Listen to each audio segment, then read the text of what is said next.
હું અહીંથી મને એવા ચહેરાઓ દેખાય છે, હું એને બોલાવવા માંગુ છું, આવે કે ના આવે. આપણી સનાતની જે લડાઈ છે એમાં કહેવાય ને ખૂબ સારું યોગદાન છે અને બહુ જ મહેનત કરી છે. એવો એક ચહેરા મને અહીંયા દેખાય છે, ચંદ્રકાંતભાઈ. તો હું ચંદ્રકાંતભાઈને વિનંતી કરીશ એ આપ આવો અને આપના મંતવ્ય આપશો. ચંદ્રકાંતભાઈ ચાબૈયા.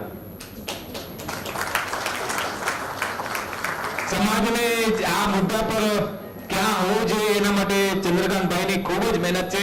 હું એ ડિસ્ક્રિપ્શન કહીશ તો મારે જ ઘણો ટાઈમ જતો રહેશે, એટલે આપણે સમય ન કર્યો, ચંદ્રકાંતભાઈને જ આપણે સાંભળશું. ધન્યવાદ. ઉપર બેઠેલા, હું એમ કહું, કદાચ અતિશયોક્તિ નહીં થાય, પણ સામાજિક ઋષિઓ, અને આપ સર્વે પણ સામાજિક ઋષિઓ જ છો મારી માટે. ઋષિઓનું અત્યારે જે એક રીતે કહીએ કે મનોમંથન કરવા આપણે બધા બેઠા છીએ, આ સનાતની ગૌરવ યાત્રા, શંખનાદ, એ તો ખાલી બહાનું છે આપણે ભેગા થવા માટેની. સાચી વાત યા સાચું ધ્યેય આપણો, આપણી સમાજને ક્યાં લઈ જવો છે, આવતા 100-200 વર્ષમાં ક્યાં આપણે જોવા માંગીએ છીએ, એના બીજ નાખવાની વાત છે. આમાં બૌદ્ધિક વર્ગોનો ખાસ રોલ હોય છે. દાતા પરિવારો તો હોય જ, કારણ કે દાતા જે છે, જેમ શરીરમાં લોહી ન હોય તો શરીર ન ચાલે, એમ સમાજમાં દાતા ન હોય તો સમાજ પણ ન ચાલે. પણ બૌદ્ધિક લોકોએ ખાસ આમાં ધ્યાન આપવાની જરૂર છે. બધા જ પ્રકારના લોકોની જરૂર છે. આપણે ગૌરવની બધી વાતો કરી, બધા ગૌરવ લીધો, પણ અમુક બાબતો શરૂઆતની થોડીક કરી દઈશ, બહુ વધારે નહીં લઉં પરેશભાઈ ટાઈમ. સૌથી પહેલો જો ગૌરવ લેવો હોય આપણને ઘાટકોપર વાળાને, આજ ઘાટકોપરની સભા છે એટલે ઘાટકોપર શબ્દ વાપરું છું, નહીં તો મુંબઈ કહીએ આપણે, તો સૌથી પહેલું સંગઠન જો થયું હોય તો એ ઘાટકોપર યુવક મંડળ હતું 1908માં. પિરાણાની પોલમાં લખ્યું છે. કદાચ આપણા પાસે અત્યારે જે યુવક મંડળ ચાલ્યું છે પાછળથી પુનર્ગઠન થયું હશે, પણ સૌથી પહેલું જ્ઞાતિ સુધારક યુવક મંડળ 1908માં થયું. કે નારાયણ બાપાને જે 7 મિત્રોએ નાસિકમાં જઈને જે દેહ શુદ્ધિ કરી, એના પછી ને આવીને તરત જ બનાવ્યું છે. ઇતિહાસના પાના ખોલીને જોઈએ છીએ તો પહેલી વહેલી સભા સનાતન ધર્મ માટે મુંબઈમાં દાણા બજારમાં થઈ હતી. અને એ સભામાં જે વક્તવ્યો થયા છે અદ્ભુત છે. એ સમયના વડીલોની જે પીડાઓ છે, દર્દો છે, સંબંધો કાપવાની જે રતનસિંહભાઈએ વાત કરી, આજ તો કાંઈ જ પ્રકલાપ નથી. તે ટાઈમે જે તકલીફો હતી ને, અને એ જે વાતો કરતા એની સામે જે વજ્ર સમાન પ્રહારો થતા, સગપણો તોડી નાખવા, છૂટાછેડા કરાવી નાખવા, છતાંય આપણા વડીલોએ એ બધું જ સહન કર્યું છે. અને આપણે આજે આ વારસો આપ્યો છે. હવે આપણે આ વારસોને આગળ ધપાવવાનો છે. મને ગૌરવ છે, આજના સમયની વાત કરું તો હેમિકાબેન અહીંયા બેઠા છે, જે એમને મુંબઈ મહિલા મંડળને સનાતની કરી છે ને. ખરેખર હેમિકાબેન 1 મિનિટ માટે ઉભા થઈ જાઓ અને સભાનું અભિવાદન ઝીલશો. એક જોરદાર તાળી હતો. આખા મહિલા મંડળ, આખા મહિલા મંડળમાં જે બહેનો અહીંયા હાજર હોય બધી જ ધન્યવાદને પાત્ર છે, પોતપોતાની જગ્યા પર.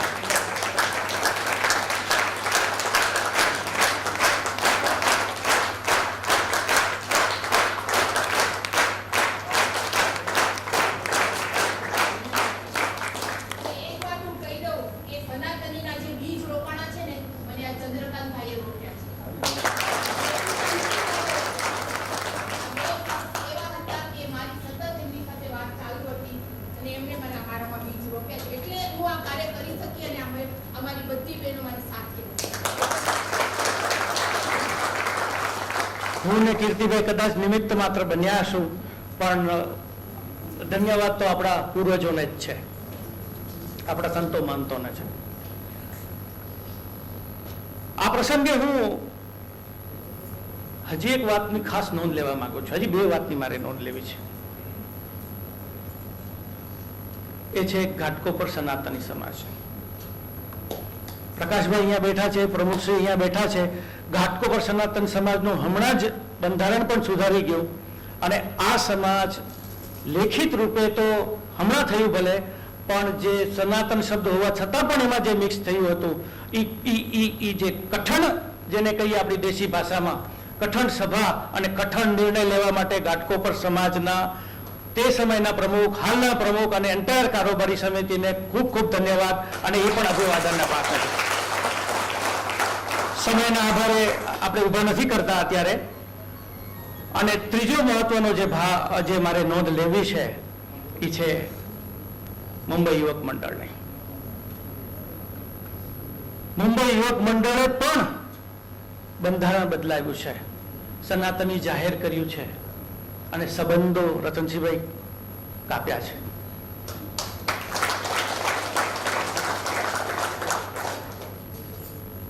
બંધારણ બદલાવ્યું એટલે તમે જોશો ને અંદર ખાલી એમ નથી લખી નાખ્યું સનાતની કર્યું, પણ ચોખ્ખોટ લખી છે કે આ સંસ્થા સતપંથને સનાતન ધર્મનો ભાગ ગણતી નથી. એવી રીતે દરેક જણ આપણે ચોખ્ખોટ કરવું પડશે. દરેક વ્યક્તિ જો મનથી વિચાર કરે કે આપણે સનાતની છીએ અને આપણે કેને સનાતની તરીકે રહેવું છે, થોડો વિચાર તો કરો કે આપણો આ નિર્ણયનો કેટલો અસર થાય છે કે આપણા વિરોધીઓ પણ પોતાને સનાતની કેવડાવે છે, કારણ કે એનો અસ્તિત્વનો સવાલ નથી મજાકની વાત અથવા એની વિટંબણાની. એ આપણી તાકાત છે, આપણા વિચારોની તાકાત છે, આપણી મક્કમતાની તાકાત છે કે આપણા વિરોધીઓને આપણી વિચારધારાને કમસે કમ દેખાવ પૂરતી હા કેવી પડે છે, કારણ કે એની દુકાન બંધ થઈ જાય. નહીં તો આપણે છે ને, સમય ઓછો છે ભલે, પણ આપણે એટલી જ છેલ્લી વાત કહીને પૂરી કરીશ કે આપણે જે આ નાના નાના પગલાઓ જે ભર્યા છે ને, એ પગલાઓ બહુ જ મોટા અસર થશે. અત્યારે આપણે ઐતિહાસિક પગલાં ભર્યા છે, એ આપણે અત્યારે બહુ મહત્વ નથી, પણ આ સમય જતા ઇતિહાસની નોંધ લેશે. કીર્તિભાઈ બેઠા છે એટલે મને, અને અહીંયા થાણાના પ્રમુખ બેઠા છે, થાણા સમાજે પણ સનાતન માટે જે બલિદાનને યોગદાન આપ્યું છે. અત્યારે ક્રિકેટ ટીમની મને વાત એમણે કરી હતી. ક્રિકેટ ટીમને સાફ કરવામાં એમાં ભૂલે ચૂકે આપણા યુવાન મિત્રો રમવાના લાલચમાં આવીને એની સાથે રમવા ચાલ્યા જાય છે, લાંબુ વિચારતા નથી. એ આજની 2 ઘડીની મજા માણવામાં એના ભાવિ મજા અથવા ભાવિ તકલીફમાં નાખી રહ્યા છે. એટલે હવે આપણે શું કરવું છે આ કાર્યક્રમમાં એની વાત કરીએ સજેશનના રૂપે. તો એ બધા સજેશન તો તમે બધા આપશો જ. અહીંયા વિડીયોમાં પણ લગભગ બધી વાતો કવર થઈ ગઈ છે. એમાં મારે વધારે નથી કહેવું, પણ મારે આપ સૌને વિનંતી કરવી છે કે હવે લાગણીમાં આપણે બહુ ના આવીએ. મને ખૂબ આનંદ થયો આપણા ટ્રસ્ટ ફંડના ચેરમેન અરુણભાઈએ જે શબ્દો વાપર્યા કે સતપંથ એ મુસલમાન ધર્મ છે, આપણો નથી, એવું આપણે મક્કમતાથી છડેચોક કહીએ ને, ઘણું કામ કરે છે. ભગવાન રામના શબ્દો હતા, કયું કાંડ હતું મને અત્યારે યાદ નથી, પણ જ્યારે દરિયો એમને રસ્તો નહોતો આપતો ત્યારે ભગવાન રામે જે ચોપાઈ છે એમાં કહ્યું છે કે ભય બિન પ્રીત ના હોય. હવે આપણે આ રસ્તા પર આવ્યા ગયા છે. આપણે બધા જો મક્કમતાથી રહેશું ને, તો જે અત્યારે થોડી દૂરી છે ને એ અમુક વર્ષોમાં પાછા બધા ભેગા થઈ જવાના છીએ. એમાં બે મત નથી. ખાલી આપણા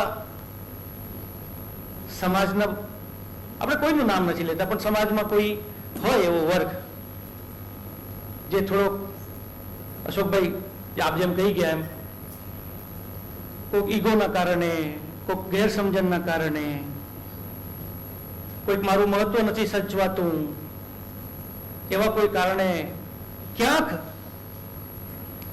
સમાજની નીતિ, સમાજના ઉદ્દેશોથી વિરુદ્ધ કામ કરી નાખે છે આવેશમાં આવીને. એવા વડીલો, ભાઈઓ, મિત્રોને પણ વિનંતી કે સમાજના કામમાં યોગદાન આપો, એને સાથ આપે. આ બધાના ફાયદા માટે છે. આ કોઈ તમારા મારા એકલાની વાત નથી. તો મારી વાત ખાલી એક છેલ્લે જય બોલાવીને પૂરી કરવા માંગીશ.